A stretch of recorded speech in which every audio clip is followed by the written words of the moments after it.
Assalamualaikum warahmatullahi wabarakatuh. Waalaikumsalam warahmatullahi wabarakatuh. Alhamdulillah, alhamdulillahirabbil alamin. Asrofil anbiya wal mursalin wa ala alihi wa sahbihi ajmain. Rabbi sholli sodri wa yassirli amri wa hlul 'uqdatam min lisani. Amin. Puja dan puji syukur kita panjatkan kehadirat Allah Subhanahu wa taala yang hingga hari ini masih memberikan kita berjuta-juta nikmatnya yang tak terhingga, sehingga kita masih dapat kembali berkumpul di kajian yang selalu kita nantikan ini, kajian ba'da subuh, menjelang subuh Pondok Indah. Salawat serta salam kita haturkan kepada junjungan kita Nabi besar Muhammad Sallallahu Alaihi Wasallam beserta keluarganya, sahabat-sahabatnya, dan juga umat-umatnya yang senantiasa istiqomah hingga akhir zaman. Doa kita selalu semoga kita dapat menjadi bagian yang mendapat syafaat dari Rasulullah. Bapak Ibu jamaah pejuang subuh Masjid Raya Pondok Indah, tema kajian kita subuh dan pagi hari ini adalah melanjutkan tentang kajian sirah nabawiyah. Secara khusus kita akan membahas tentang bagaimana Rasulullah dalam kehidupan keluarganya, gitu ya. Secara spesifik lagi kita akan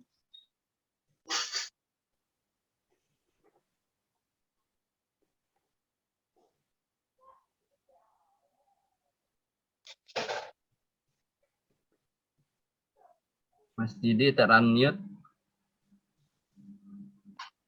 saya lanjutkan. Secara khusus kita juga akan belajar bagaimana Rasulullah mensikapi atau jalan keluar apa jika istri ataupun suami marah, gitu ya. Bersama saya tidak akan sendiri membahas ini, tentunya sudah ada gurunda kita, Ustadz Salman Al-Farisi Al-Sema. Saya akan menyapa beliau dulu nih. Apa kabar Ustadz? Alhamdulillah, sehat. Waalaikumsalam warahmatullahi wabarakatuh. Sehat selalu Ustadz ya. Alhamdulillah, alhamdulillah, alhamdulillah. Baik. Sebelum kita mulai kajian ini, ada beberapa tata tertib gitu ya yang perlu saya sampaikan kepada Bapak Ibu sekalian. Tentunya yang pertama, kita bersama-sama luruskan niat semata-mata untuk mencari keridhaan Allah Subhanahu wa taala. Lalu Bapak Ibu sekalian, khususnya yang mungkin yang videonya aktif, diharapkan untuk selalu berpakaian rapi dan sopan, juga menghadirkan pikiran kita untuk bisa fokus menerima butiran ilmu dan hikmah dari guru-guru kita. Kemudian host akan mematikan mikrofon Bapak Ibu sekalian selama kajian, dan juga kita akan men-stop video bila ada jamaah sekalian yang posisi ataupun tampilannya kurang baik. Bapak Ibu sekalian yang ingin bertanya selama kajian dapat menuliskan melalui kolom chat atau dapat juga raise hand. Baik, tanpa berlama-lama saya akan langsung persilahkan Ustadz Salman Al-Farisi untuk memulai kajian. Paparan beliau akan kita dengarkan selama sekitar 60 menit, baru kemudian ada waktu untuk tanya jawab. Kepada Ustadz Salman Al-Farisi, saya persilakan. Baik, terima kasih banyak Pak Didi, semoga diberkahi oleh Allah Subhanahu wa taala. Assalamualaikum warahmatullahi wabarakatuh. Waalaikumsalam. Bismillahirrahmanirrahim. Alhamdulillahi rabbil alamin. Wassalatu wassalamu ala ashrafil mursalin. Sayyidina Muhammadin wa ala alihi wa sahbihi ajma'in amma ba'du. Segala puji dan syukur kita ucapkan kepada Allah Subhanahu wa taala atas segala nikmat, atas segala karunia yang diberikan kepada kita. Salawat dan salam kepada Nabi kita Muhammad sallallahu alaihi wasallam. Semoga kita nanti termasuk yang mendapatkan syafaat darinya di hari kiamat. Amin ya rabbal alamin. Segenap pengurus pejuang subuh Masjid Raya Pondok Indah yang saya muliakan, semoga selalu diberkahi oleh Allah Subhanahu wa taala. Bapak, ibu-ibu, semua yang hadir di kajian kita ini, semoga selalu dijaga, dilindungi, diberkahi oleh Yang Maha Kuasa, dan semoga kita mampu menghadapi apa yang sedang dihidangkan oleh Allah Subhanahu wa taala dalam kehidupan kita ini. Amin ya rabbal alamin. Bapak, ibu-ibu yang saya muliakan, kita masih menyambung Sirah Nabawi series. Dalam hal ini kita masuk coba ke rumah tangga Rasulullah Shallallahu Alaihi Wasallam. Sebelumnya kita melihat bagaimana memilih pasangan hidup sesuai ajaran Rasulullah Shallallahu Alaihi Wasallam. Hari ini kita coba melihat bila terjadi marah atau bertengkar di rumah, apa yang harus kita lakukan. Bapak dan Ibu yang saya muliakan, pertanyaan pertama di sanubari kita, emang Nabi pernah bertengkar di rumah tangga? Kan gitu ya. Nah, pernah nggak Nabi bertengkar di rumah tangga? Dengan istri yang mana?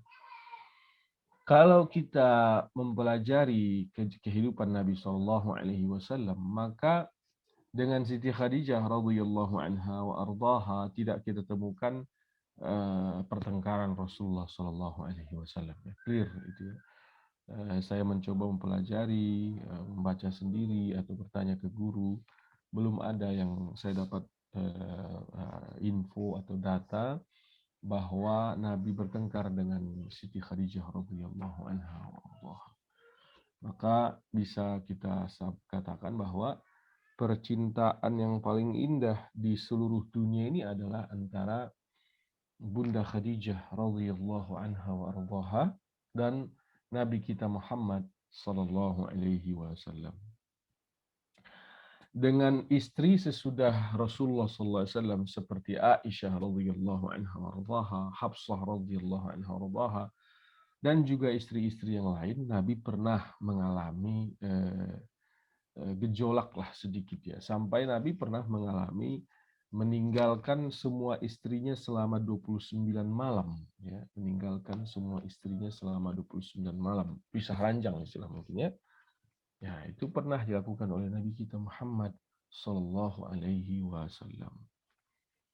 Nah, maka apa yang harus kita lakukan sebagai manusia biasa, sebagai umatnya Nabi kita Muhammad sallallahu alaihi wasallam? Pertama, ada pedoman secara umum ya, general. Ini bisa kita pakai di rumah tangga, bisa kita pakai dimanapun, tentang marah. Seorang sahabat datang menemui Nabi. Ya Rasulullah, ausini, wahai Rasulullah, nasihatilah saya. Luar biasa, pada waktu itu Nabi hanya menyampaikan kata yang sangat pendek dan berhadiah surga. Apa sabda Nabi? La taghdab walakal jannah. Jangan kau marah, kau akan masuk surga. Nah, gitu ya. Jangan kau marah, kau akan masuk surga. Jadi Nabi kita sallallahu alaihi wasallam didatangi oleh seorang sahabat, ya Rasulullah, tolong nasihati saya. Oh baik, kata Rasulullah SAW. Maka nasihat yang keluar adalah la taghdab walakal jannah. Jangan kau marah, kau akan masuk surga. Sebenarnya nggak usah terlalu banyak kita ceramah, ini aja kita amalkan, aman rumah tangga sudah. Baik suami ataupun istri, cobalah pahami hadis ini. Jangan kau marah, kau akan masuk surga. Nah, gitu ya. Yang menjadi pertengkaran di rumah tangga itu kan marah kan. Istri merasa suami tidak sesuai dengan kondisi yang diharapkan. Dia marah. Coba diingat hadis ini. Tidak boleh marah. Hadiahnya dari Allah. Nggak masuk surga. Mau masuk surga yang paling mudah jalan ya ini. Jangan kau marah.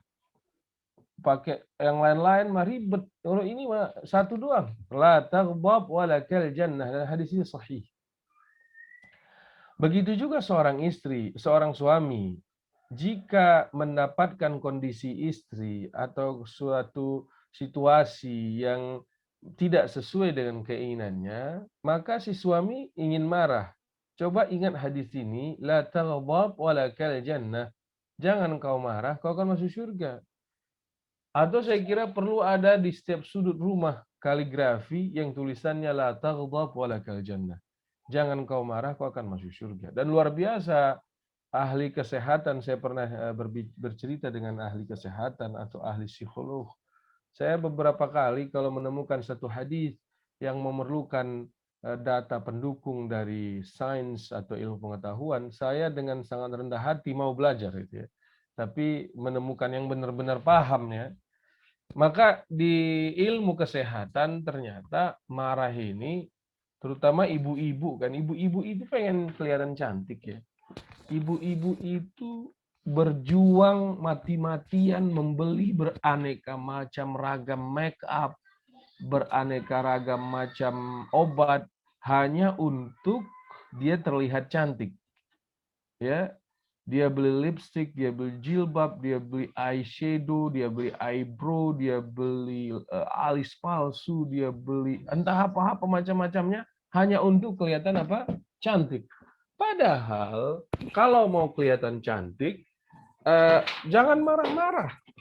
Karena kalau enggak marah-marah, sel positif yang ada di badan kita ini bekerja dengan baik, nanti mengakibatkan ibu jadi awet muda. Nah, gitu ya. Tapi bukan jangan marah, tapi menahan amarah di hati. Itu enggak masuk surga. Itu tidak berefek cantik. Ya. Itu malah bikin penyakit. Ya. Yang benar adalah nahan amarah, maksudnya dilepas. Ngapain marah, udah selesai aja, nggak ada gunanya. Ini hadis sangat luar biasa kalau kita mampu mengamalkannya ya. Jadi pertama sekali tentang rumah tangga ini, pakailah hadis ini, la taghdab wa lakal jannah. Kemudian orang yang sering marah, selain terjadi penuaan di selnya, orang yang terlalu sering marah akan merusak logika sehat di dalam otaknya, sehingga karena terlalu sering marah dia cara dia mencerna info yang dia terima tidak lagi benar. Kalau dalam teori komputer, if, jika, maka itu orang yang terlalu sering marah nanti tidak efektif bekerja di otaknya karena rusak dia, jaringannya rusak di dalam. Maka orang yang sering marah, semakin dia sering marah, semakin keluar dia jalur akal sehat. Nah ini yang sering membuat rumah tangga berantakan. Ya. Dan ini saya sering nasihati diri saya sendiri, saya juga ingatkan istri saya. Ya. Apa-apa yang harus dimarahkan gitu ya. Tapi kadang-kadang baik saya ataupun istri saya tidak mampu mengkontrol emosi, akhirnya terjadi juga marah itu tadi ya. Harusnya tidak boleh ya. Ketika sudah sampai di hadis ini harusnya selesai sudah ya. Nah, kemudian kita lagi-lagi karena kita ini agamanya Islam, kita ambil hadis saja ya. Rasulullah Shallallahu Alaihi Wasallam bersabda untuk hadis ini untuk agar seorang laki-laki tidak marah. Oh ini khusus laki-laki nih. Hadis ini khusus untuk laki-laki dulu. Kalau tadi la taghdab wa lakal jannah itu harus dipakai oleh suami, harus dipakai oleh istri. Jangan marah. Kalau kau tidak marah, kau masuk surga, rezekimu banyak, otak kita jadi pinter, kulit kita sehat, jantung kita sehat, darah kita sehat. Yang kedua, Nabi bersabda, khairukum li ahlihi. Ya, gitu ya. Kalian harus menjadi orang yang paling baik bagi istrinya, wahai laki-laki. Sebenarnya kemudi ada di suami, ya. Kemudi ada di suami. Hanya saja banyak suami yang tidak paham bahwa dia memegang kemudi. Nah, gitu ya. Maka berkali-kali kita sampaikan sebelum-sebelumnya bahwa pendidikan pranikah ini wajib diadakan. Pendidikan pranikah wajib diadakan dengan dosen-dosen terbaik, dengan guru-guru terbaik. Tentu tidak semuanya ustadz ya. Ada ustadz yang ngisi, ada psikolog yang ngisi, ada ahli finance yang ngisi, ada ahli kesehatan yang ngisi, ya, sehingga seorang laki-laki bila ingin menikah tahu bagaimana dari pandang agama, tahu bagaimana sudut pandang psikolog, tahu bagaimana finance, tahu bagaimana kesehatan. Nah, itu wajib dia pelajari. Ya. Sementara sekarang orang menikah hanya karena jatuh cinta. Padahal jatuh cinta itu adalah pondasi terapuh dalam pernikahan. Karena bapak-bapak, ibu-ibu tak rasakanlah cinta yang kita rasakan saat sebelum menikah itu ternyata palsu. Cinta yang sesungguhnya adalah sesudah kita menikah. Dengan cara menerima segala kekurangan dan kelebihan pasangan untuk menjalani rumah tangga. Kan gitu ya. Adapun cinta yang dirasakan sebelum waktu pacaran itu, cinta yang kita ketemu cuma malam minggu, si cowok ganteng, si cewek juga cantik. Ya. Ketemunya cuma malam minggu, persiapan untuk ketemunya aja bisa 17 jam. Ya kan? Nah, akhirnya kita menikah. Dengkurnya kita dengar, keteknya ternyata bau kita dengar, ternyata kalau tidur sembarangan dan lain sebagainya. Nah, di situ cinta diuji. Kembali lagi bahwa pendidikan pranikah kudu kita lakukan. Nah, sekarang ini kita sampaikan bahwa kemudi ada di tangan suami. Maka bila suami mampu baik terhadap istrinya, insya Allah rumah tangga tidak bertengkar.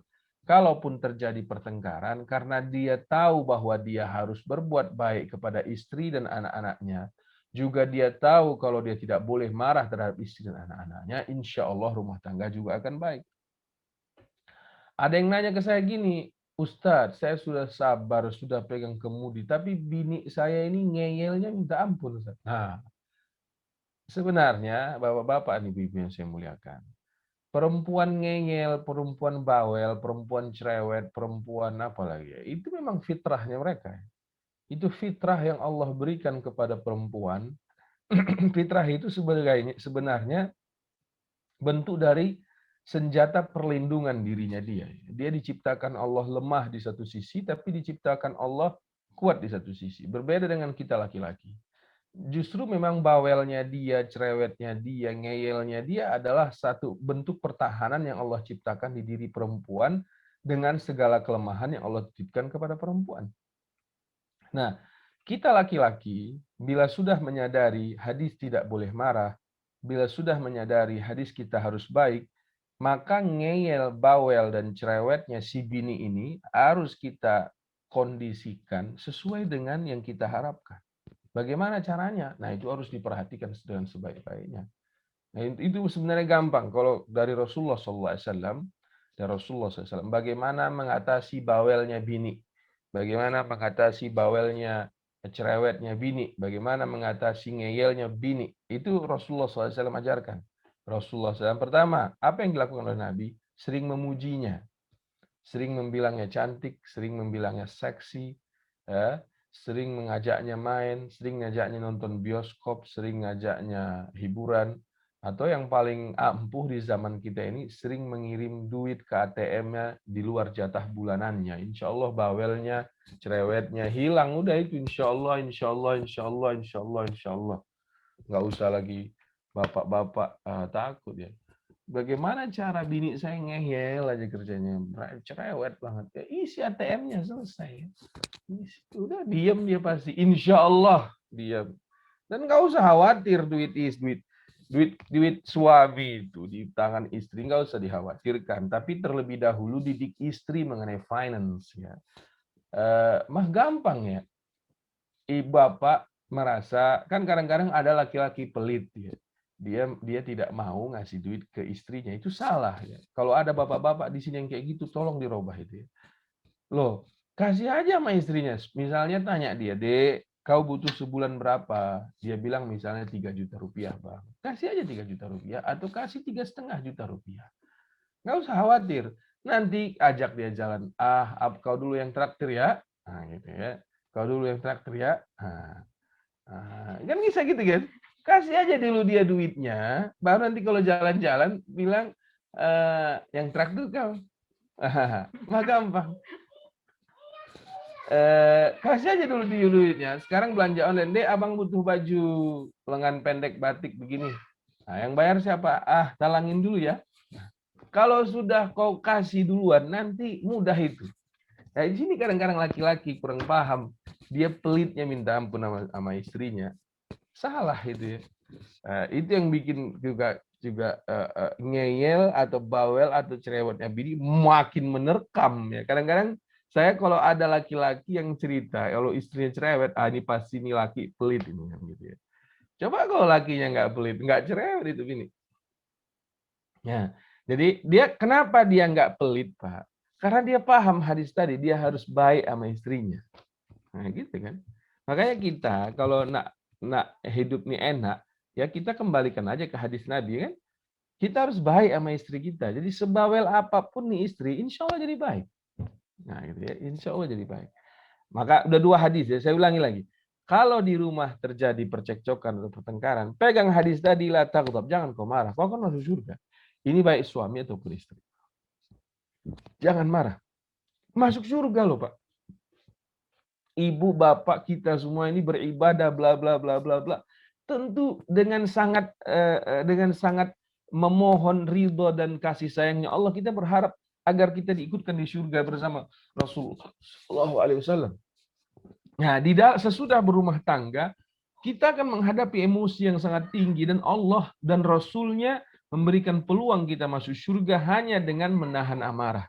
Dan Rasulullah SAW bersabda, yang paling baik di antara kalian adalah orang yang paling baik untuk keluarganya. Nah, bapak-bapak, ibu-ibu yang dimuliakan oleh Allah Subhanahu wa taala, juga hadis ini saya dedikasikan untuk ke lelaki ya, bahwa Nabi kita Shallallahu alaihi wasallam pernah bersabda, Istausu bin nisa'i khaira. Ya, ini karena di dalam agama kita ini laki-laki sangat memegang peran di rumah tangga ya. Maka bila saya berbicara tadi mengenai pendidikan pranikah, maka laki-laki belajar, kalau perempuan belajar 1 tahun, laki-laki harus belajar 2 tahun atau 3 tahun karena dia akan menghadapi banyak hal tentang perempuan dan dia harus punya ilmu yang banyak tentang perempuan, perspektif agama ya. Nah, ini salah satu hadis yang wajib dipegang oleh laki-laki dalam rumah tangga supaya tidak terjadi pertengkaran dan berlarut-larut. Apa kata Nabi SAW? Istausu bin nisa'i khaira. Didiklah perempuan dengan baik. Ini perintah bagi laki-laki. Artinya Allah ingin katakan kepada kita laki-laki, wahai laki-laki, itu istri, itu perempuan yang Allah titipkan ke kau, didik baik-baik. Oh, ini udah bahasa yang sangat luar biasa dari Rasulullah SAW ya. Bahwa kita harus mendidik ini perempuan yang menjadi istri kita. Kemudian, kenapa ya Rasulullah? Jawaban Nabi, fa innal mar'ata khuliqat min dhila'in a'waja. Karena sesungguhnya perempuan tercipta dari tulang rusuk ya. Wa inna a'waja ma fi dhila'i a'lah. Dan yang paling bengkok di antara tulang rusuk adalah bagian atas dan dari situlah dia diciptakannya. Fa in zahabat tuqimuhu, jika engkau terlalu serius meluruskannya, kasar tahu, engkau akan memecahkannya. Wa in taraktahu, jika engkau tinggalkan, lam yazal a'waj, dia akan selalu bengkok. Muttafaqun alaih, hadis diriwayatkan oleh Imam Bukhari dan Muslim. Tentu hadis ini walau diriwayatkan Imam Bukhari dan Muslim ada yang memperdebatkannya karena mereka merasa hadis ini teksnya sama dengan apa yang ada di Injil ataupun ada di Perjanjian Lama. Karena mirip dengan teks ini ada di Perjanjian Lama, ada di Perjanjian Baru. Nah, ada sebahagian orang menganggap bahwa bila ada hadis mirip teksnya dengan Perjanjian Lama atau Perjanjian Baru menjadi aib. Tapi bagi saya yang belajar hadis, walaupun tidak banyak saya belajar hadis, tidak saya temukan ada ulama yang mengatakan itu menjadi aib, apalagi hadis ini diriwayatkan oleh Imam Bukhari, juga Imam Muslim ya. Berlidah nasihat kepada istrimu dengan baik dan catat baik-baik wahai lelaki bahwa mereka itu diciptakan dari tulang rusuk yang bengkok dan paling bengkok pula itu ya. Bila kau luruskan terlalu serius dia akan patah. Tapi bila kau biarkan dia bengkok, dia akan apa namanya? Bila kau biarkan dia bengkok, dia akan terus bengkok, gitu ya, terus bengkok. Maka apa yang harus kita lakukan? Apa yang harus kita lakukan? Kalau dari awal hadis tadi, nah pendidiklah diri yang baik. Begitu juga dalam Al-Quran, wa'ashiruhunna bil ma'ruf. Bergaullah dengan mereka baik-baik. Ya, bergaullah dengan mereka baik-baik. Jadi ada istilah istausu bin nisa'i khaira, didiklah perempuan baik. Ada istilah wa'ashiruhunna bil ma'ruf dari Al-Quran. Bergaullah dengan istrimu dengan baik. Hanya saja di sini ada kalimat khair, ada kalimat ma'ruf gitu ya. Ada kalimat khair, ada kalimat ma'ruf. Luar biasa bila mampu kita amalkan sudah 4 teks ini. La taghdab walakal jannah. Khairukum li ahlihi. Istausu bin nisa'i khaira. Kemudian wa'ashiruhunna bil ma'ruf. 4 ya. 3 hadis, 1 firman Allah kita ambil hari ini ya. Ini semuanya kalau mampu kita amalkan, maka pertengkaran di rumah bukan hanya kita lerai, enggak terjadi. Enggak terjadi. Hanya saja memang di sini yang menjadi nanti closing atau sebagai penutup hidangan kita ini ya, nanti kita coba uraikan, yaitu bagaimana kita mampu menahan diri wahai laki-laki. Ini nanti yang paling sulit sebenarnya. Tapi nanti kita coba lihat ke situ ya. Pertama kita dulu konsepnya, bahwa tidak boleh marah, baik suami tidak boleh marah, istri juga nggak boleh marah. Yang kedua, catatlah bahwa yang paling baik adalah yang paling baik bagi pasangannya. Istri harus baik sama suami, suami juga harus baik sama istri, gitu ya. Yang ketiga, bahwa Rasulullah SAW mengatakan, menegaskan bahwa perempuan ini bengkok. Kalau kau luruskan terlalu keras dia patah, kalau kau diamkan aja dia akan semakin bengkok. Terus apa? Wa ashiruhunna bil ma'ruf. Maka pergaulilah dia dengan cara baik. Tentu ilustrasi tentang tulang rusuk tadi, kalau orang Indonesia sering bilang kayak main layangan aja. Jangan pula kau main layangan, kau ulur aja. Kalau kau ulur terus nanti layangan itu gini-gini aja dia. Gitu-gitu aja kan. Dia enggak naik-naik dia. Terus jangan juga ditarik terus. Karena kalau ditarik terus, ya turun itu layangan nanti. Maka ada saatnya diulur, ada saatnya ditarik. Harus begitu kita dengan perempuan. Perempuan ini memang Allah ciptakan labilnya luar biasa. Kenapa Rasulullah SAW melarang perempuan jadi pemimpin? Karena sangat jarang sekali diciptakan Allah perempuan yang stabil cara berpikirnya. Sangat jarang sekali. Dan itu bukan aib bagi perempuan. Justru disitulah kehebatan perempuan ya. Jangan pula perempuan merasa bahwa kajian keislaman tentang perempuan yang tidak labil itu menyudutkan perempuan karena saya diprotes seperti itu pernah ya. Loh tidak, justru ketidakstabilan perempuan inilah yang menjadi kelebihan dia. Kenapa? Loh, kalau orang yang stabil tidak bisa sambil nyuci, sambil masak, sambil gendong anak, sambil ngangkat handphone, sambil YouTube, sambil TikTok, itu nggak bisa. Itu hanya orang yang nggak stabil yang bisa melakukan itu. Dan itu siapa ya? Perempuan. Maka perempuan bisa melakukan banyak hal dalam satu waktu. Kenapa? Memang Allah ciptakan begitu kondisi mereka. di situ kelebihan dia, di situ juga kekurangan dia. Sama dengan seorang laki-laki. Laki-laki itu bisa fokus, bisa langsung pada tujuan. Tapi itu kelebihan laki-laki sekaligus itulah kekurangan laki-laki. Sehingga karena dia fokus, dia tidak bisa melakukan hal-hal kecil lain. Maka laki-laki sukses menjadi ustadz, tapi tidak bisa mengatur rumah tangga. Ada yang kayak gitu? Ada. Kenapa? Karena dia tidak memanfaatkan ketidakstabilan istrinya untuk mengatur rumah tangganya.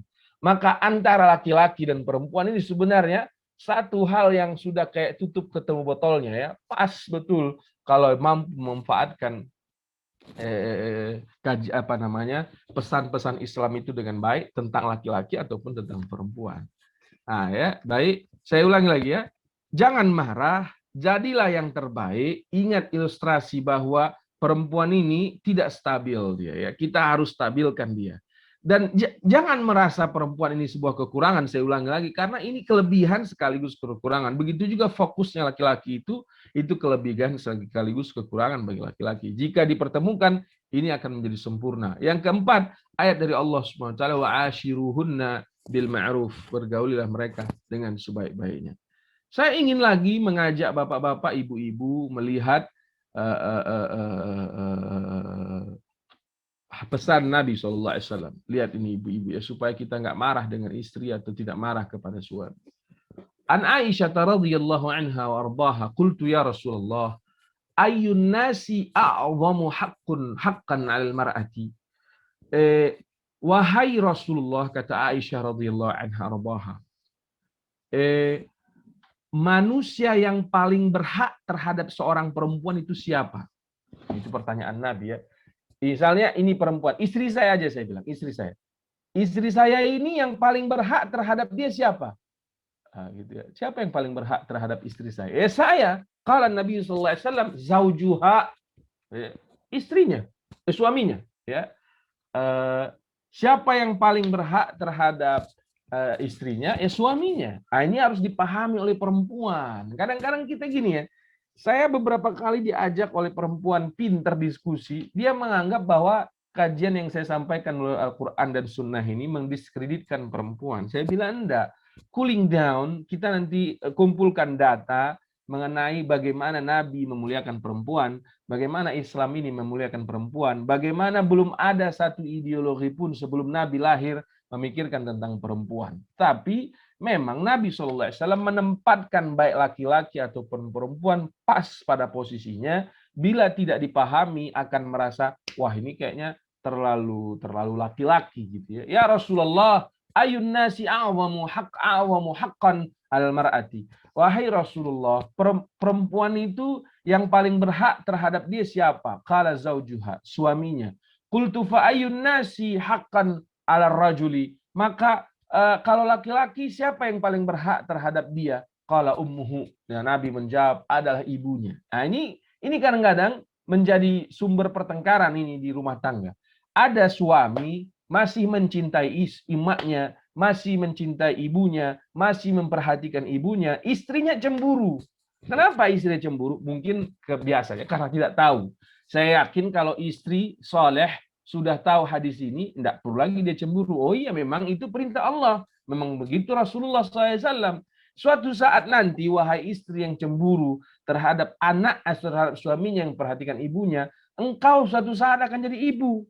Engkau suatu saat akan punya menantu. Suatu saat kau akan punya menantu, dan kau menginginkan betul agar anak laki-lakimu itu lebih perhatian kepadamu sebagai ibunya dibandingkan menantumu sebagai istrinya. Tapi beginilah Nabi SAW pandai betul ya. Nabi katakan bahwa yang paling berhak terhadap perempuan adalah suaminya. Ini sekaligus pesan bagi seorang laki-laki, hak tanggung jawabmu wahai laki-laki itu istrimu. Ya, itu full harus kau perhatikan baik-baik. Begitu juga seorang ibu sebenarnya di sini tanggung jawabmu terhadap anakmu itu engkau wahai ibu. Wahai ibu yang punya anak laki-laki. Bila dia sudah menjadi suaminya orang, nasihati dia baik-baik, ingatkan dia baik-baik bahwa istrimu itu perempuan sama dengan diriku, sama dengan saya nak, saya ini ibumu, seorang perempuan, istrimu itu juga seorang perempuan. Maka jangan sia-siakan, jangan kau jangan engkau zalim terhadap istrimu ya. Ya, itu hadis dari Nabi kita Muhammad Sallallahu Alaihi Wasallam ya, bahwa seorang perempuan itu tanggung jawab full di tangan laki-laki ya. Seorang laki-laki itu tanggung jawab full di tangan ibunya walaupun dia sudah menikah. Nah, gitu ya. Bapak-bapak, ibu-ibu yang saya muliakan. Nah, ini kenapa hadis ini saya sampaikan? Karena saya sering betul mendengarkan baik laki-laki ataupun perempuan mempermasalahkan rumah tangga karena dia masih dekat dengan ayahnya atau dengan ibunya. Nah, saya ingin betul agar ini diperbaiki total ya. Kita sebagai laki-laki, bila istri kita dekat dengan ibunya, biarkan dia itu ibunya, nggak apa-apa kan? Nah, silakan dia dekat dengan ibunya. Dia membantu ibunya, biarkan. Kenapa? Nggak ada masalah kan? Atau sebaliknya, seorang perempuan melihat istri suaminya membantu ibunya, ya biarkanlah. Kenapa kita hadir dalam kehidupan suami kita justru memisah dia dari adiknya, dari suaminya, dari ibunya? Kita jahat dong kita namanya. Sementara kita tidak boleh jahat, kita harus baik sama keluarga kita harus baik sama pasangan kita. Kan itu dia. Ada laki-laki yang kehadirannya justru membuat istrinya ini terpisah dari tidak bisa membantu adiknya atau membantu ibunya. Ya, nggak boleh kita begitu ya. Justru kita biarkan aja dia kalau dia membantu istri adiknya, membantu ibunya, membantu ayahnya. Begitu juga sebaliknya. Nggak usah terlalu kita takut. Toh kalau dia baik sama ibunya, misalnya gini. Kita contohkan dulu Pak Asril, walaupun Pak Asril sekarang lagi sendiri, nggak apa-apa lah. Pak Asril ini baik sama ibunya. Tapi saya yakin almarhumah istri Pak Asril ini orang baik. Tapi aku contohkan dulu ya, contoh ini Pak Asril. Pak Asril ini baik sama emaknya. Almarhumah istrinya sangat support Pak Asril karena Pak Asril baik sama emaknya. Ini bagus. Kenapa? Akhirnya Pak Asril dicatat oleh Allah sebagai anak yang tidak durhaka sama emaknya. Akhirnya apa? Berkah, rezeki, apa semua datang. Kenapa? Karena ridhonya seorang istri terhadap suaminya yang tetap membantu ibunya. Nah, ini sering menjadi bahan pertengkaran. Nah, ini tema kita ini kan. Ini sering menjadi bahan pertengkaran. Itu suami saya tuh, dikit-dikit ibunya, dikit-dikit begitu. Ya Allah, saya kadang-kadang melihat pertengkaran yang kayak gini. Ini seandainya sama-sama saling tahu, enggak perlu jadi bahan pertengkaran. Justru seorang istri jika melihat ada suaminya perhatian sama ibunya, dia harus sujud syukur 400 juta kali. Karena berbaktinya si suami terhadap ibunya, walau dia sudah menikah, ini yang menjadi sumber rezeki sebenarnya. Akan tetapi tadi karena perempuan belum belajar, tak mengetahui, atau egonya belum terkontrol dengan baik, akhirnya dia marah terhadap istri suaminya.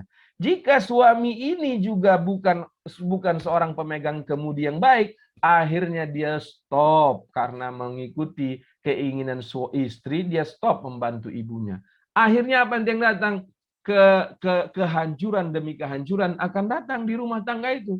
Pertengkaran terus datang. Kenapa? Karena di rumah ini ada seorang anak yang tidak peduli dengan ibunya hanya karena mengharapkan kasih sayang dari seorang istri. Padahal panduannya nggak begitu.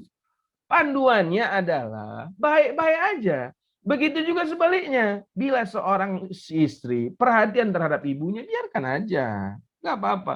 Walaupun tadi hadisnya tidak seperti itu. Saya pernah tanya, loh, kenapa perempuan juga dibiarkan, Salman? Kan hadisnya laki-laki yang boleh begitu. Nah gini, kalau bapak, seorang suami, ingin melarang istri berbuat baik kepada ayah dan ibunya, karena sesuai sabda Nabi bahwa ayah dan ibunya istri adalah ayah dan ibunya suaminya juga, gitu ya. Maka gini, syaratnya ada, bahwa kita sebagai laki-laki juga mampu meluangkan waktu untuk memperhatikan mereka, kan gitu ya. Saat kita tidak punya waktu, saat kita memang kekurangan kesempatan untuk memperhatikan mertua kita, ya kita biarkan istri kita yang melakukan itu dengan baik, dengan sebaik-baiknya. Justru kita bantu, kita berikan peluang dia untuk memperhatikan itu. Akhirnya apa yang terjadi? Suami membiarkan istri tetap dekat dengan ibunya, si istri membiarkan suami tetap dekat dengan ibunya. Akhirnya rumah tangga ini didoakan oleh dua orang ibu agar berkah, agar rezekinya banyak, agar adem, agar sakinah, agar mawaddah. Ini yang jarang diketahui orang. Ini yang justru bikin berkah. Ini enggak. Suami menjauh dari ibu gara-gara pengaruh istri, istri juga menjauh dari ibu gara-gara pengaruh suami. Ini rumah tangga walaupun kaya, walau bermobil mewah, walau rumahnya mewah, sekolah ke ujung kutub selatan atau kutub utara, dia sekolah sampai jadi apa di kutub utara, jengking jauhnya gitu. Nggak berkah, gersang dia. Maka Roba, biarkan kedekatan antara rumah tangga ini, dua orang ibu ini dekat ke situ, biarkan aja, nggak apa-apa. Biarkan. Tentu misalnya nanti caranya berbeda-beda ya. Jangan pula disamakan caranya ya. Kadang-kadang di caranya juga bikin bertengkar, ya nggak usah ya. Biarkan aja bahwa kita biarkan mertua kita datang. Kalau misalnya seorang saya yang datang mertua saya, dibiarkan. Istri saya mertuanya dia datang, silakan. Ya, harusnya begitu. Jangan kita berumah tangga justru jauh dari orang tua atau jauh dari mertua, enggak baik ya. Jangan, sering saya temukan permusuhan antara mertua dan menantu. Saya bilang, andai mereka tahu doa mertua alias doa mertua itu kan adalah ayah atau ibu pasangannya. Coba bayangkan Bu, doa siapa lagi yang lebih berkah dibandingkan doa seorang tua? Dan saat kita jadi mertua juga, yang kita inginkan adalah bahwa kita baik bersama menantu kita. Sekali lagi, ini sering menjadi bahan pertengkaran. Supaya tidak menjadi bahan pertengkaran seperti tema kita ini, maka izinkan suaminya dekat kepada ibunya atau istrinya dekat kepada, biarkan aja. Dan itu menjadi berkah, bukan menjadi penghalang bagi kita sebagai suami atau bagi seorang istri. Bapak dan Ibu yang saya muliakan, ini beberapa hadis yang sebenarnya masih banyak hadis yang harus kita sampaikan ya mengenai bagaimana memanage rumah supaya pertengkaran jarang terjadi ya, supaya pertengkaran jarang terjadi. Itu saya kira cukup dulu hadisnya. Saya ingin sampaikan beberapa hal mengenai sebenarnya beberapa hadis tadi yang kita sampaikan itu yang paling dibutuhkan adalah emotional question ya. Nah, ini kalau Pak Ari Ginanjar mengatakan emotional question ya. Marah itu kecerdasan emosi ya. Baik itu kecerdasan emosi, bergaul itu kecerdasan emosi. Mendidik itu juga kecerdasan emosi. Mendidik perempuan agar dia lurus itu kecerdasan emosi semuanya. Baik terhadap orang tua dan mertua supaya tidak menimbulkan pertengkaran itu juga kecerdasan emosi. Jadi bila hadis ini ingin matang mampu kita amalkan, emosi kita harus benar. Nah, emosi ini harus benar. Bagaimana cara agar emosi benar? Ada banyak cara dalam agama kita ini, Bapak-bapak, Ibu-ibu ya. Pertama, kita pelajari cara kerja emosi ini. Tentu waktunya nggak cukup sekarang ya. Tapi Bapak kalau mau membacanya, baca aja kitab Minhajul Abidin karya Imam Al-Ghazali. Di sana beliau ajarkan bagaimana cara menjinakkan emosi. Tetapi saya mau coba ajarkan kita, bukan ajarkan, mohon maaf. Saya mau coba sharing kepada kita bahwa ada beberapa hal yang bisa kita lakukan agar emosi kita stabil. Pertama, banyak baca Al-Quran. Gitu ya. Banyak baca Quran. Karena ala bizikrillahi tatmainnul qulub. Gitu ya. Karena Allah berfirman, berzikir mampu menenangkan hati. Zikir yang paling baik adalah membaca Al-Quran, membaca la ilaha illallah, membaca sholawat. Ya. Dan Al-Quran itu syifa'ul lima fis sudur. Dan Al-Quran ini adalah obat apa yang ada di dalam dada. Maka supaya emosi stabil, banyak baca Al-Quran. Saya berani tantang siapa di antara kita yang paling tinggi emosinya. Coba baca Al-Quran banyak-banyak, tapi baca Qurannya pelan-pelan. Jangan baca Quran one day one juz. Nah, saya nggak suka one day one juz itu ya. One day one juz dalam arti, gitu maksud saya. Bukan one day one juznya nggak saya suka. Baca buru-buru maksud saya. Mohon maaf. Karena saya pernah mendengar orang yang one day one juz ini bacanya, oh, Bismillahirrahmanirrahim. Falam taqtuluhum walakinnallaha qatalahum wa ma ramaita idh ramaita walakinnallaha rama wa liyubliyal mu'minina minhu bala'an hazana innallaha samiun alim. Itu nggak boleh baca Quran. Baca Quran itu baca baik-baik. Wa'lamu annama amwalukum wa auladukum fitnah wa annallaha indahu ajrun azim. يا أيها الذين آمنوا إن تتقوا الله يجعل لكم فرقانا ويكفر عنكم سيئاتكم ويغفر لكم والله ذو الفضل العظيم. Gitu baca Quran. Jangan gitu-gitu, nggak ada efeknya, Pak. Jangan. Baca Quran slowly but sure ya. Baca pelan. Ini akan meredam emosi pertengkaran suami istri tadi, itu akan bisa diatasi dengan baik ya. Kan tadi kaedahnya udah dapat. Cuman kalau kaedah sudah tahu, kalau emosinya nggak stabil, kaedah ini nggak bisa jalan. Bagaimana supaya emosi stabil, supaya kaedah ini bisa dijalankan? Tadi yang kita sampaikan hadis-hadis tadi itu firman Allah tadi. Maka bersihkan hatinya. Cara membersihkan hati apa? Ya, zikir yang banyak. Zikir yang paling baik apa? Baca Al-Quran. Al-Quran yang gimana? Warattil Qur'ana tartila. Baca Al-Quran dengan tertil. Bukan baca Al-Quran dengan buru-buru. Oh, kalau kayak gitu Salman, yang kebaca cuma setengah halaman sehari. Ya enggak apa-apa.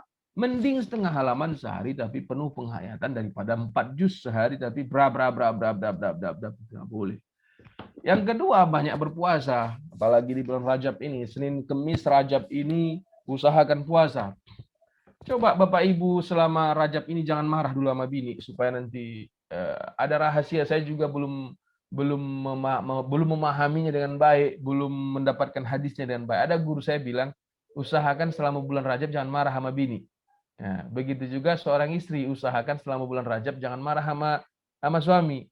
Saya tidak nemu dalilnya ya. Cuman ini karena saya ini santri, kalau guru saya bilang, udahlah saya amalkan. Kalau orang lain kan biasanya kalau gurunya bilang nanya dalil. Kita santri ini kalau udah dibilang guru ya udah diamalkan lah. Guru saya sering berpesan, kalau bulan Rajab, Salman, usahakan jangan pernah marah-marah sama bini. Nah, gitu ya. Nah, coba, kenapa? Tidak dijelaskan sama saya. Jadi kalau Bapak mau amalkan, silakan. Sebenarnya jangan marah-marah sama bini itu bukan hanya di bulan Rajab. Di bulan apapun, jangan marah-marah kita sama bini. Hanya saya penekanan di bulan Rajab itu oleh guru saya sering diucap, Salman, di bulan Rajab nih ya. Oh, iya, siap. Saya bilang gitu. Pokoknya selalu bulan Rajab itu selalu digituin. Salman, di bulan Rajab. Siap. Nah, gitu ya. Tapi kalau bulan-bulan lain, tetap kita usahakan nggak marah. Cuman guru saya ini kalau bulan Rajab, dia tahan. Betul ya. Nah, itu tadi ya. Puasa di bulan Rajab ini apalagi bagus sekali untuk menahan emosi. Jadi zikir, puasa, dan yang paling bagus lagi sebenarnya untuk mencerdaskan emosi, agar cara berpikir kita ini jernih, ini juga sangat manjur. Banyak bersedekah. Orang yang banyak bersedekah, biasanya cara berpikirnya bagus. Alur berpikirnya bagus. Pokoknya Bapak lihat orang yang alur berpikirnya error, itu pelit biasanya. Saya udah sering perhatikan itu ya.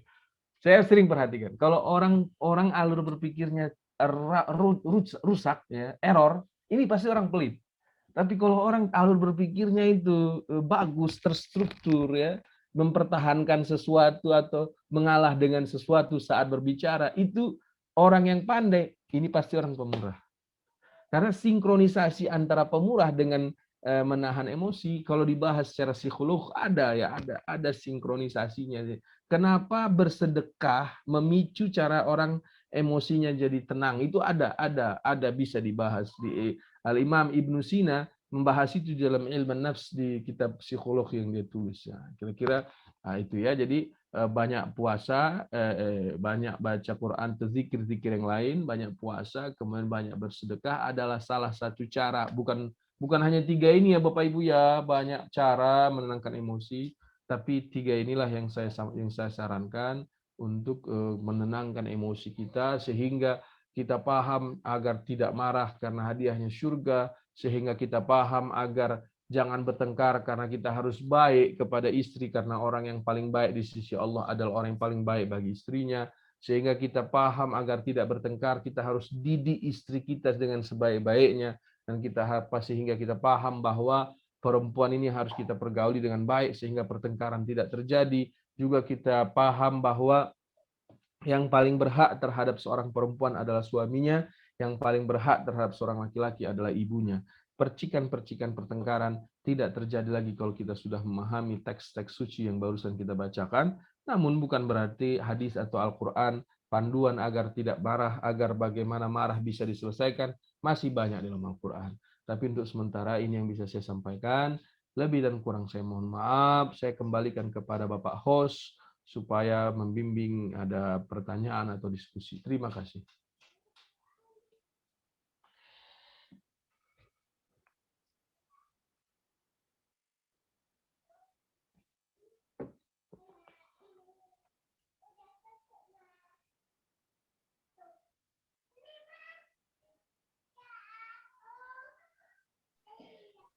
Baik Ustaz, jazakumullah khairan katsira atas tausiahnya. Dan di kolom chat sudah ada yang terpancing untuk mengajukan pertanyaan atas materinya. Baik. Tapi sebelum kita ke sesi tanya jawab, ada beberapa maklumat yang perlu kami sampaikan. Yang pertama, silakan. Melanjutkan kajian kita besok di Ahad 7 Maret 2021, kita lanjut di kajian tafsir Tadabbur surah Ali Imran ayat 35 sampai dengan 37. Kali ini bersama Dr. Fahmi Salim MA, dan akan langsung berlanjut ke jalan-jalan online, silaturahmi online kita kali ini ke Peru, dan insya Allah akan dihadiri oleh Ibu Marina Estela Anwar Bey. Beliau adalah Dubes RI untuk Peru dan Bolivia. Jadi tetap stay tune Bapak Ibu sekalian jamaah, besok pagi pada subuh. Selanjutnya info kajian. Silakan. Mohon maaf. Selanjutnya dapat kami laporkan bakti sosial berjuang subuh kali ini sudah di tahap ke-11 yang dilaksanakan hari Ahad kemarin tanggal 28 Februari. Kami mengucapkan terima kasih jazakumullah khairan katsira kepada Bapak Ibu sekalian donatur. Semoga Allah membalas sedekah Ibu dengan pahala yang berlipat ganda.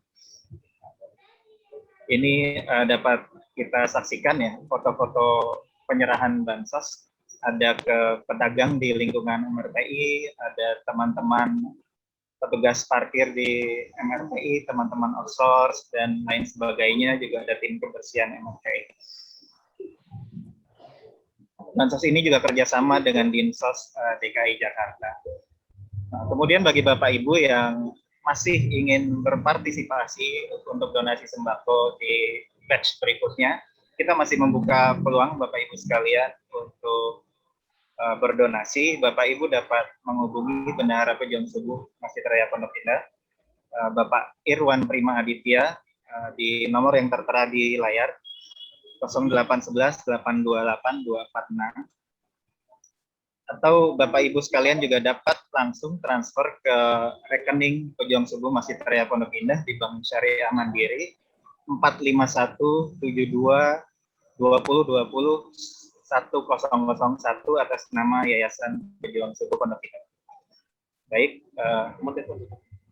berikutnya sudah ya.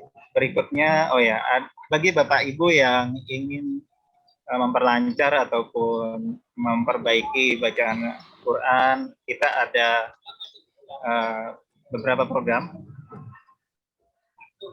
Di antaranya saat ini kita sedang buka untuk program tarjim ataupun menerjemah Al-Quran. Akan dipandu langsung live oleh Ustadz Kiai Haji Dr. Andes Suci Armisi. Akan dimulai pada tanggal 28 Maret 2021. Bagi Bapak Ibu yang berminat, bisa langsung join dengan mengetik tarjim ke nomor telepon admin kita.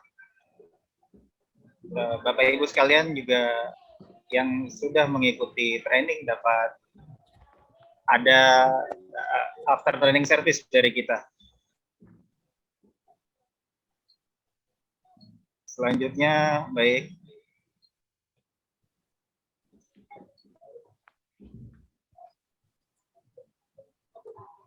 Oke, selanjutnya kita akan beralih ke sesi tanya jawab. Di kolom chat sudah ada Bapak atau Ibu ini, Hadril Busudin, yang ingin bertanya langsung. Baik, Pak, Bapak atau Ibu Hadril Busudin, silakan untuk unmute dan menyampaikan pertanyaannya.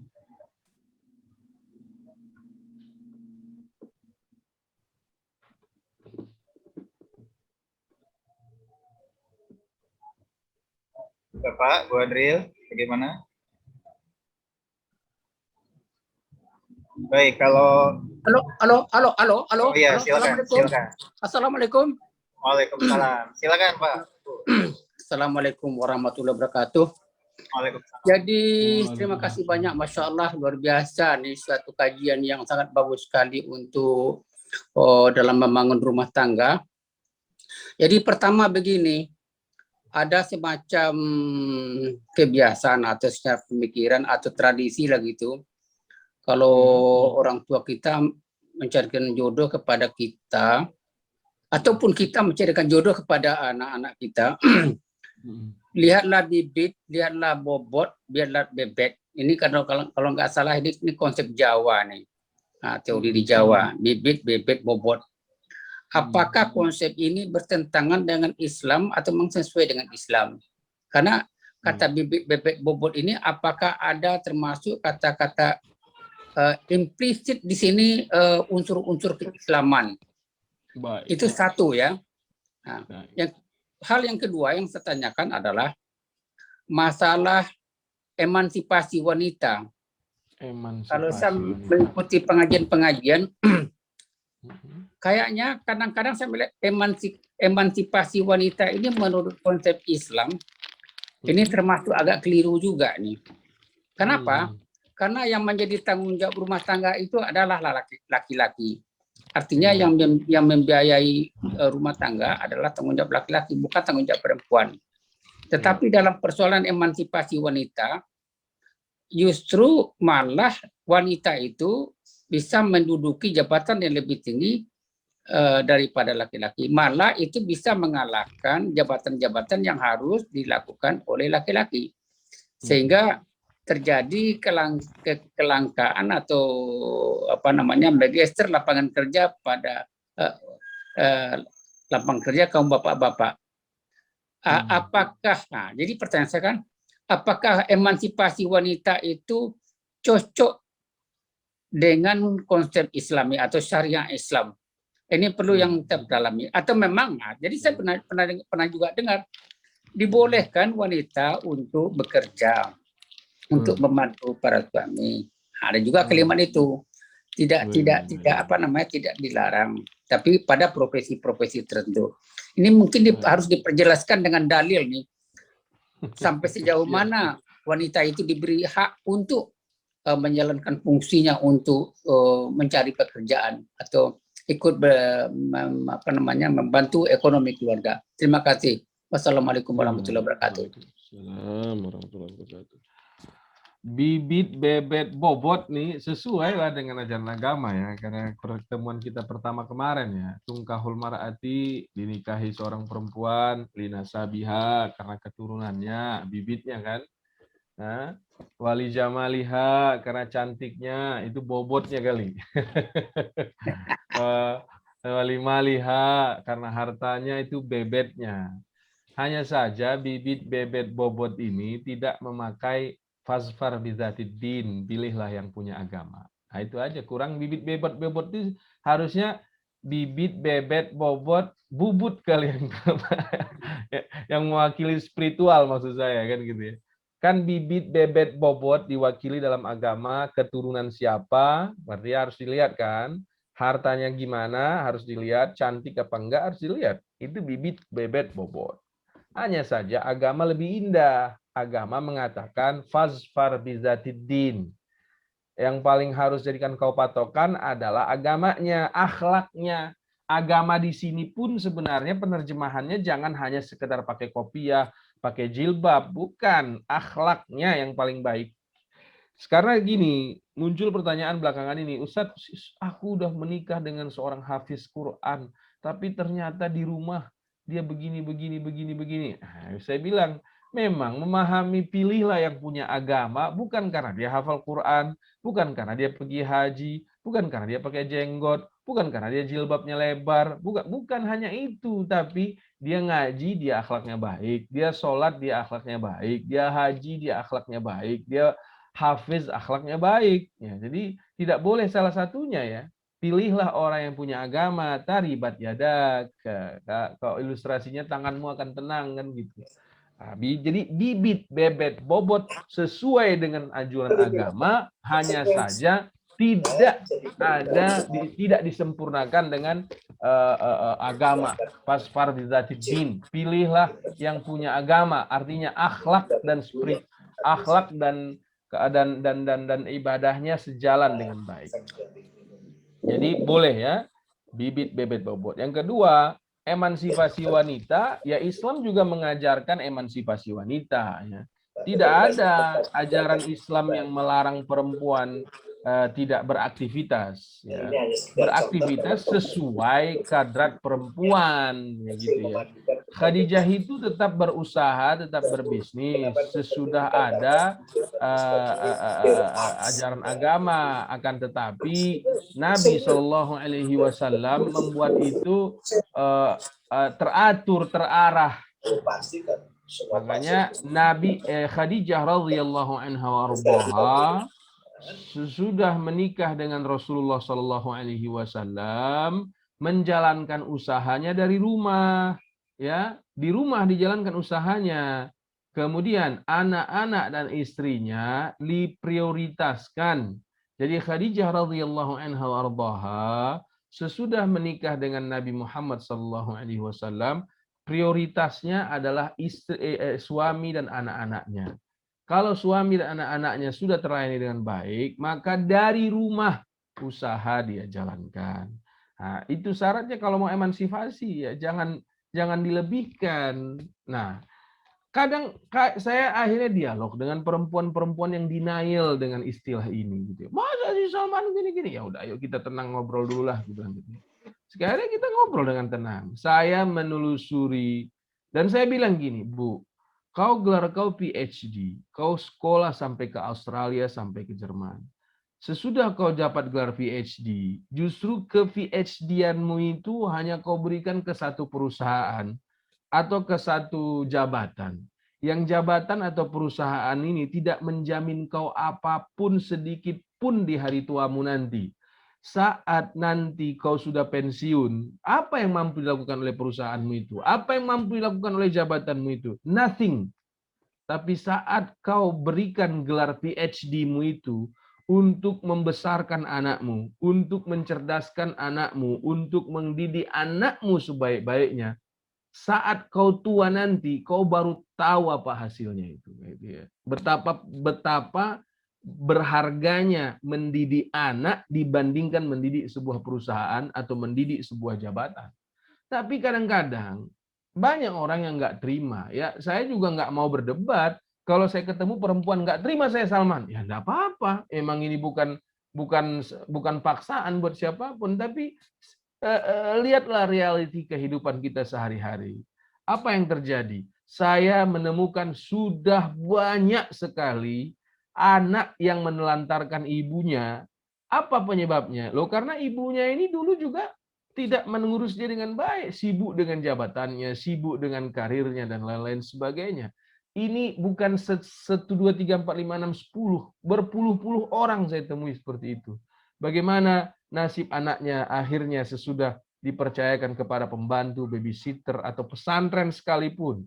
Karena bukan tentang mampu kita menyekolahkan, tetapi hubungan emosi yang terjalin dengan disiplin dan rapi antara ayah dan anak, antara ibu dan anak, ini nggak bisa dibayar.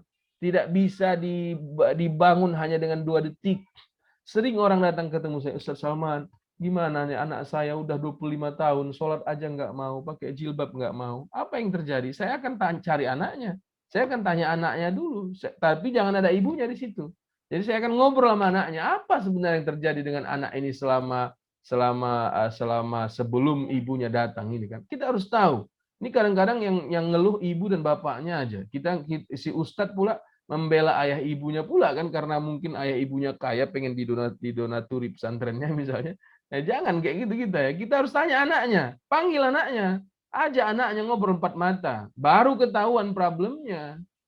Ya, nanti problemnya ya rata-rata problemnya, saya ini Ustaz dibesarkan sama pembantu.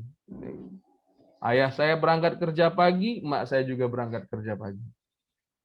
Ya kalau itu yang terjadi sampai dia umur 25 tahun, ya wajar dia kalau nggak dengar ente bilang, sholat kok nak, nggak mau dia. Jangan menyesal. Itu hasil dari apa yang kita tanam. Itu hasil dari apa yang kita tanam. Kalau 25 tahun hasilnya seperti itu, untuk merubah dia patuh lagi perlu waktu 25 tahun. Maka hati-hati. Bukan berarti saya anti perempuan berkarir, tidak. Berkarirlah wahai para perempuan. Ada perempuan modern yang sudah saya dengar langsung dari dia, Muriati Sudibyo, yang punya Marta Tilaar atau Sari Ratu atau apa namanya. Dia bilang, saya mulai perusahaan ini sesudah anak saya kuliah semuanya. Nah, itu kan keren kan? Anak udah kuliah semuanya, laki juga udah standby dengan baik, baru dia mulai. Toh ada Wardah, yang punya Wardah itu coba pelajari bagaimana dia meniti karirnya. Saya pernah mendengarkan dia berpidato di salah satu seminar, sangat bagus, dan saya lihat hubungan dia dengan suaminya bagus, hubungan dia dengan anak-anaknya bagus. Artinya time management bagi seorang perempuan yang berkarir harus disiplin, ya. Dan skala prioritas utama adalah suaminya, adalah istri, anaknya. Jangan sampai nanti bos perusahaan lebih utama daripada suami. Ya ini bikin nggak berkah. Kau memang punya uang, kau bisa beli tas Louis Vuitton, kau bisa beli handphone iPhone X berapa, kau bisa bangun rumah mewah di Kemang mungkin. Tapi ingatlah, kasih sayang, romansia, dan hangatnya sebuah hubungan nggak bisa kau beli, kawan. Nggak bisa kita beli. Lihatlah zaman dulu, atau kita lihat zaman dulu. Lihat zaman dulu. Ini ada banyak orang Padang, banyak orang Jawa, banyak orang Medan di sini dulunya kan. Apa yang terjadi dulu di Padang? Apa yang terjadi dulu di Jawa? Mak bapak kita atau engkong kakek nenek kita dulu berdua-dua pergi ke sawah, suami istri berangkat dari rumah sampai di sawah berdua-dua dia macul. Dibawanya anak-anaknya kecil di pematang sawah, dididik sama dia di situ, pulang berdua-dua. Akhirnya sekolah anaknya si suami istri melambatkan waktu pergi ke sawah, ke kebunnya. Dibikinlah anaknya dulu makan apa semua sampai diantar dulu anaknya ke sekolah. Baru berdua-dua pergi ke sawah, pergi ke kebun. Apa yang terjadi di masa itu? Di masa itu tingkat perceraian rendah, pertengkaran suami istri rendah. Nggak ada orang bacok bininya, nggak ada orang bacok lakinya. Nggak ada. Kenapa? Ritme kasih dan sayang, disiplinnya terjalin dengan baik. Di zaman modern ini yang dipikirkan orang uang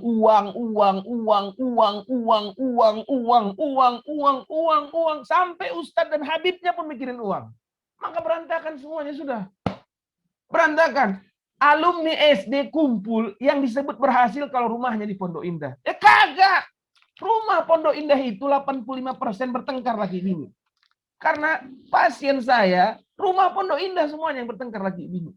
Rumah Pondok Indah, rumah Bintaro, rumah Kemang, rumah mewah datang ke sini ketemu saya Mercedes-Benz S-Class, Volkswagen, tapi bertengkar. Kenapa? Ini nggak gampang perbaikinya. Ini terjadi mengkristal dari sejak tahun berapa kau menikah. Terus sekarang kita mau selesaikan hanya waktu 2 menit, ya nggak bisa. Kalian berdua-dua harus cooling down. Nah, gitu. Harus cooling down. Karena tadi pertanyaan emansipasi. Dan di sini kalau seandainya perempuan dengan seikhlas-ikhlasnya, jangan dengan paksaan, dengan seikhlas-ikhlasnya, setelah dia sekolah setinggi-tingginya, ilmu yang dia sekolahkan, dia gunakan untuk memanage rumah tangganya. Saya berani jamin kalau ada perempuan yang berani melakukan ini, rumah tangganya sakinah, mawaddah, warahmah sampai ke surga. Dan saya berani jamin, ini perempuan pasti jadi orang kaya raya. Itu dia. Dan saya berani jamin ini perempuan akan mendapatkan suami yang sangat sayang dan cinta kepada dia. Tapi dengan seikhlas-ikhlasnya. Jangan dengan tertekan, jangan dengan terpaksa, jangan. Lakukan dengan seikhlas-ikhlasnya. Berhenti itu. Gitu. Tapi sekali lagi, saya sangat menghargai teori emansipasi. Saya tidak mau pemaksaan dalam teori ini. Tapi kalau saya ditanya, saya sangat mendukung bahwa perempuan, kelolalah rumahmu kawan. Kau yang pimpin rumahmu di rumah, jangan pembantu. Kau yang masak buat suamimu. Silakan teliti siapa di sini yang bergelar doktor atau profesor. Silakan teliti apa bedanya laki-laki yang dimasakin oleh bini dengan laki-laki yang dimasakin oleh restoran. Silakan cari aja. Nanti kalau teori ini salah, berarti saya akan datang ke kuburan Nabi SAW bilang salah teori kau ya Rasulullah. Gitu. Ya, gitu. Silakan cari. Apa bedanya laki yang dimasakin sama bini, dicuciin sama bini, disetrikain sama bini? Khadijah radhiyallahu anha punya pembantu 150 orang, tapi masakin dia masak buat suaminya, dia nyuci buat suaminya, dia setrika buat suaminya. Itu keren Rasulullah. Kopinya Rasulullah SAW selama bersama Khadijah tidak pernah dibikinkan sama pembantu. Wedang jahe, wedang hulu, bir peletok itu semua Bunda Khadijah yang bikin. Nah ini tapi kadang-kadang gini, wahai para perempuan yang hadir, 10 jari 11 dengan kepala. Bukan saya bermaksud merendahkan perempuan. Saya ini diciptakan Allah setelah saya belajar ilmu agama. Saya sangat mengangkat martabat perempuan. Saya sangat menghormati perempuan karena perempuan sangat dicintai oleh Allah, sangat dicintai oleh Rasulullah SAW, dihormati oleh Allah dan Rasulnya, diatur oleh Allah dan Rasulnya. Bagaimana kita memperlakukan perempuan sedetail-detailnya. Justru saya sebagai laki-laki cemburu kepada perempuan. Kenapa kehidupan detail laki-laki tidak diatur sedetail perempuan? Kan gitu ya. Detail. Perempuan itu detail sekali diatur oleh Allah SWT. Maka sekali lagi, emansipasi silahkan. Contohlah Bunda Khadijah radhiyallahu anha radhaha, tetap beraktivitas, tetap berusaha ya. Tapi walaupun sesudah menikah, sudah punya anak, tapi masya Allah suaminya sangat baik, anak-anaknya Fatimah, Zainab, Ummu Kulsum, Ruqayyah baik, prestasinya cemerlang, luar biasa. Ada lagi nggak perempuan lain di masa Nabi yang punya suami, punya istri tapi berkarir di luar? Banyak. Ada yang jadi dokter, ada yang jadi tentara, ada yang jadi chef, ada yang macam-macam. Ya, bukan berarti perempuan di masa Nabi di rumah semua, enggak.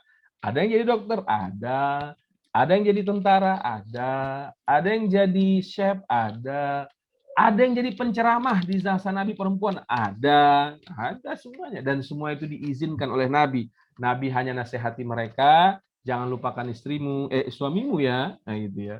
Dan Nabi biasanya bila dia ikut sebagai tentara di peperangan, suaminya juga ikut. Bila dia ikut di chef di peperangan, suaminya juga ikut. Bila ikut dia di pengobati di peperangan, suaminya juga ikut. Bila pergi dia mendidik, diutus Nabi. Maka misalnya seorang perempuan dipanggil oleh kau, pergi dulu kampung Fulan bin Fulan untuk ngajari perempuan-perempuan sana. Nanti dipanggil sama Nabi saya, suaminya ikut kau ke sana. Kau nanti tugas kau begini.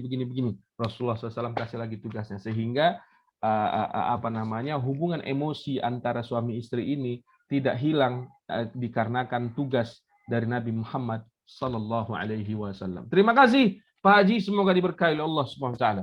Saya serahkan kembali ke Pak Didi sebagai host Saya kira Siap. sudah mau jam 7 ini, Pak. Sudah mau Siap, ngajar lagi Ustaz. saya. Masih ada 2 pertanyaan lagi, Ustaz. Mudah-mudahan Baik, masih 2 sempat pertanyaan ya. coba saya ringkas Iya, ya. iya. Baik. Silakan. Ada pertanyaan dari Ibu Nela.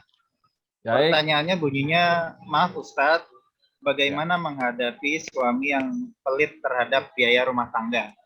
Wah. Silakan Ustadz. Wah, Bu Nela, kalau saya nggak tahu ini siapa yang mengalami ya. Mudah-mudahan bukan Bu Nela ya. Mudah-mudahan orang lain. Ya. Mudah-mudahan. Mudah-mudahan orang lain yang mengalami. Bagaimana seorang perempuan menghadapi suami yang pelit? Waduh, ini pertama saya harus pelajari dulu. Ini benar nggak ini suami pelit atau karena dia menemui istrinya boros? Nah, itu harus dipelajari dulu dua belah pihak. Karena permasalahan rumah ini harus dua-duanya kita tanya. Bila seorang istri langsung pemilik kasus yang bertanya ke saya, suami saya pelit, maka saya akan coba bilang jangan-jangan istrinya boros. Harus dipikirkan. Boros dan pelit bisa dibikin standarnya. Ya, standarnya bisa dibikin ya. Kalau memang ini kan bisa kita bikin ya. Pendapatan Pak Asril itu 500 juta per bulan. Ya kalau bininya jajan 200 juta itu mah nggak boros ya. Itu nggak boros, biarkan pendapatan Pak Asril 500 juta per bulan gitu kan. Nah, tapi kalau pendapatannya 3 juta per bulan, kemudian bini belanja 2.800.000 per bulan, itu udah boros kan gitu ya. Itu udah boros dong ya. Artinya harus dilihat ya fakta nyata di lapangan. Tetapi udah kita kesampingkan dulu fakta itu. Bagaimana menghadapi laki-laki yang pelit? Pertama, ibu harus berdoa. Itu yang pertama. Jangan marah dulu ibu ya. Ibu berdoa, ya Allah, tunjukilah suamiku supaya jadi laki-laki yang pemurah ya Allah. Udah pernah doa begitu loh di tahajud, sholat 5 waktu, selalu sudah doakan. Nah, yang kedua, ibu sabar dulu. Itu yang pertama. Yang kedua, ibu sabar. Coba dulu lihat yang dia kasih ini bisa nggak digunakan untuk rumah. Misalnya UMR di Jakarta berapa? Masih di atas UMR tidak? Kalau masih di atas UMR, belum boleh kita bilang dia pelit. Ya, gitu ya, belum boleh. Artinya apa yang menjadi tanggung jawab dia yang ditetapkan oleh pemerintah, dia udah kasih gitu kan? Nah, karena kan UMR itu kan dihitung oleh pemerintah cukup untuk membiayai satu rumah dalam sebulan kan gitu ya. Nah, kalau masih begitu sabar dulu ya, sabar. Sambillah terus berdoa. Kemudian jangan nasihati dia, tetapi sering ajari dia melalui perbuatan. Misalnya gimana? Udah dia kasih, misalnya kita uang 3 juta sesuai UMR Bogor misalnya. Karena karena kita kurang biaya hidup, karena anak kita misalnya 8, 3 juta ini kurang misalnya. Coba sindir dia, tiba-tiba isi dulu pulsanya dia, isi kuotanya, belikan dia baju dan lain sebagainya. Supaya dia mulai berpikir, istriku saja yang uangnya terbatas mampu memberikan saya uang, masa saya enggak? Nah, itu boleh dilakukan. Jadi uang yang sedikit yang dia kasih itu ke si istri dengan bijak mengembalikannya lagi ke siapa? Ke suami. Kalau ibu lakukan ini, saya yakin ini sangat bermanfaat. Sangat ampuh. Artinya si suami nanti akan benar-benar terdidik dengan perlakuan ini. Jadi pertama doakan, kedua sabar, ketiga sering bersedekah kembali ke suami. Ya, sering bersedekah kembali ke suami. Insya Allah Allah mudahkan Ibu Nela. Terima kasih Ibu. Pak, silakan pertanyaan kedua. Baik, mudah-mudahan memberi pencerahan untuk Bu Nela atau siapa yang bertanya Bu ya, yang dititipkan Bu Nela. Baik, pertanyaan terakhir Ustaz. Siap. Masuk melalui chat. Ya. Bunyinya, Ustaz, bagaimana kita sebagai kepala keluarga kalau istri kita kadang senang memperlihatkan kecantikannya ke orang lain, bahkan mendapatkan materi dari hal tersebut. Bagaimana kita sebagai suami menasehatinya? Monggo Ustaz, silakan. Masya Allah. Ini berat nih pertanyaan ini ya. Karena realita ini. Ya, tapi coba pelan-pelan kita bahas ini ya. Tidak tendensi kepada siapapun, kepada apapun ya. Tapi kita coba lihat dari kacamata agama secara general dengan kelemahan ilmu yang kita punya. Bagaimana kalau bagaimana nggak usah kita punya teman. Bagaimana kalau seseorang punya istri cantik, sering di-endorse untuk iklan jilbab, untuk iklan baju, untuk iklan lain sebagainya. Atau memang istri kita ini nggak di-endorse juga udah mempamerkan kecantikannya. Bagaimana ini? Lebih parah lagi kalau nggak di-endorse kan. Pertama, bahwa perempuan tampil cantik itu fitrah sebenarnya. Ya. Dia ingin tampil cantik, itu fitrah. Hanya saja fitrah ini sering memunculkan fitnah. Nah, itu ya, sering memunculkan fitnah. Maka, wahai perempuan cantik, simpan saja kecantikannya, kasih dia untuk suami. Harus begitu harusnya. Bahwa kecantikan kita ini kita berikan kepada suami. Nah, gitu ya. Jangan bermake up berlebihan, jangan seharusnya begitu. Ya, tetapi sekarang zaman ini modern sekali. Zaman ini sudah berubah. Ya. Zaman sudah berubah. Perempuan merasa mereka dibantu dengan iklan, dengan cantik dan sebagainya. Padahal kalau dipikirkan lagi oleh perempuan itu adalah jenis eksploitasi yang tidak terasa. Gitu ya. Jenis eksploitasi yang tidak terasa. Tapi kalau berpikir cerdas, lebih dalam, lebih pelan, baru terasa bahwa itu eksploitasi yang sangat lembut dan mematikan sekali. Kenapa? Siapapun yang berrezeki menjadi bintang iklan, sebenarnya dia menghabiskan biaya untuk itu mungkin besar pasak dari tiang kali, Pak. Kayak gitu ya. Endorse-nya berapa, biaya dia berapa, itu harus dipikirkan. Wahai perempuan, pikirkan itu lagi ya. Yang kedua, terus sampai berapa tahun kecantikanmu ini dianggap lebih cantik dari yang lain? Nanti akan muncul lagi model-model yang baru, kau akan dipinggirkan, dimunculkan lagi model yang baru. Perempuan yang lebih fresh, perempuan yang lebih menarik, perempuan yang lebih, misalnya lebih apalah gitu ya. Nah, itu kan eksploitasi yang mengakibatkan perempuan-perempuan sebelumnya kalah lagi. Mending kecantikan kita ini dijaga natural, di rumah, ya, pakai jilbab, pakai make up yang bagus, make up yang natural, ya, pakai bahan-bahan natural, herbal, sehingga kita cantiknya itu cantik inner beauty yang kita punya ya. Dan kita hanya berikan dia kepada suami kita, kepada anak-anak kita, misalnya sebagai seorang istri ya. Ini yang bagus sebenarnya, nggak usah kita umbar dia ke bawah. Itu dulu pertama kaedahnya. Bahwa kecantikan seorang istri seharusnya hanya ditunjukkan kepada suami. Tapi ya namanya, saya ini nggak diajarkan memaksa ya, menghardik, memarahi. Enggak lah, saya nggak usah memarahi, menghardik siapapun dalam hal ini. Ya nggak usah, saya kira nggak usah lah. Nggak usah kita menjelek-jelekkan siapapun. Saya sering ditanya orang mengenai hal-hal seperti ini. Kadang yang nanya ini adalah pelakunya. Saya ini Ustadz, karena saya sering upload Instagram, foto-foto cantik, saya sering begini. Saya ingatkan, pertama, janganlah kau foto-foto cantik, ngapain? Yang kedua, pikirkan lebih baik-baik, karena suamimu bagaimana? Suamimu bagaimana? Suamimu cemburu tidak?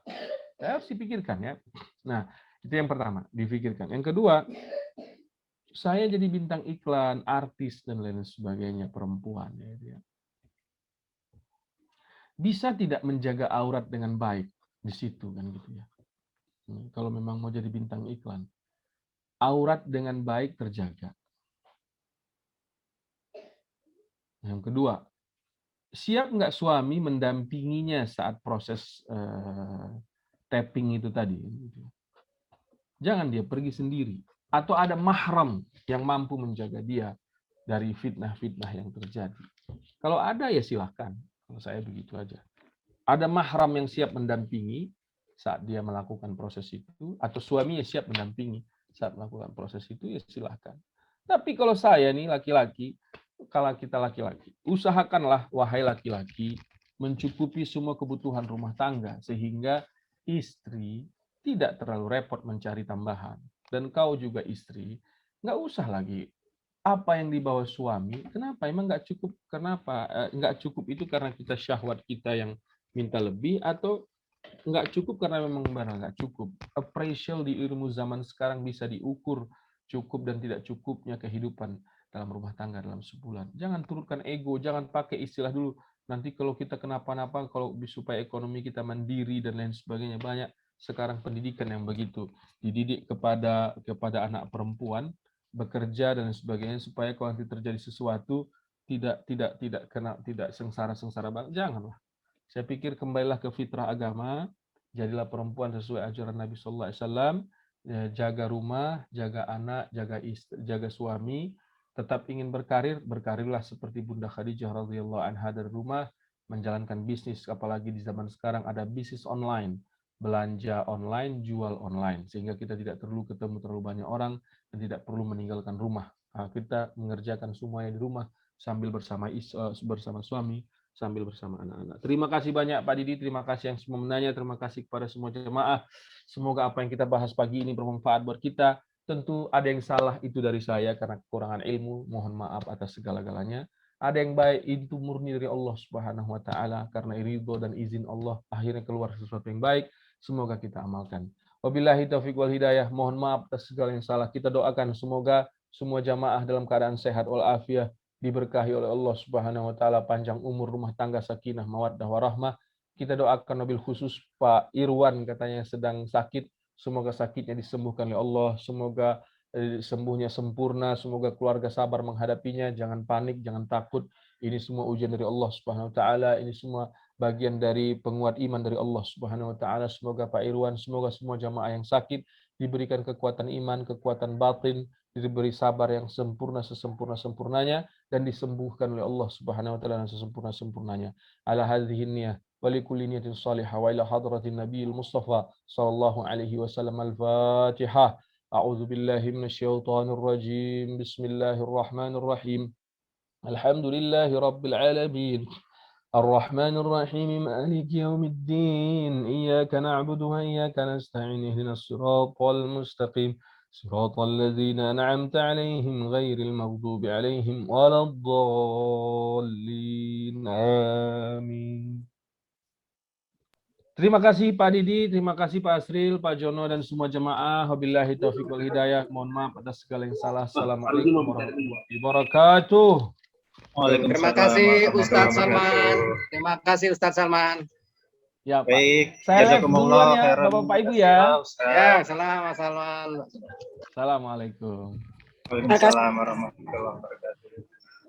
Terima kasih Mas. Baik, Bapak Ibu sekalian, terima kasih atas partisipasinya hari ini di kajian kita. Tentunya kita mendoakan Ustadz kita selalu dalam keadaan sehat agar kita dapat selalu mengimba ilmu dari beliau. Kemudian ada salam mungkin dari Bapak Rudi. Ya, Pak Edi. Pak Edi ada Pak Edi. Siap. Ditunggu. Tunggu Pak. Ya, mohon izin. Saya nanti ke sana Pak. Ya, baik insyaallah. Tadi barusan menyiapkan rohani, sekarang jasmani kita. Ayo Pak. Amin, amin ya rabbal alamin. Siap. Saya tutup ya pengajian kita pagi hari ini dengan membaca doa kafaratul majelis. Subhanaka Allahumma wa bihamdika asyhadu an la ilaha illa anta astaghfiruka wa atubu ilaik. Saya mohon maaf atas segala kekurangan pagi hari ini. Mohon maaf juga untuk Bapak Ibu yang mungkin pertanyaannya belum sempat kita sampaikan. Lebih kurangnya demikian. Mohon maaf. Billahi taufiq wal hidayah. Wassalamualaikum warahmatullahi wabarakatuh. Waalaikumsalam warahmatullahi wabarakatuh. Terima kasih Pak Didi. Terima kasih Pak Agung. Sehat selalu Pak Rudi. Alhamdulillah.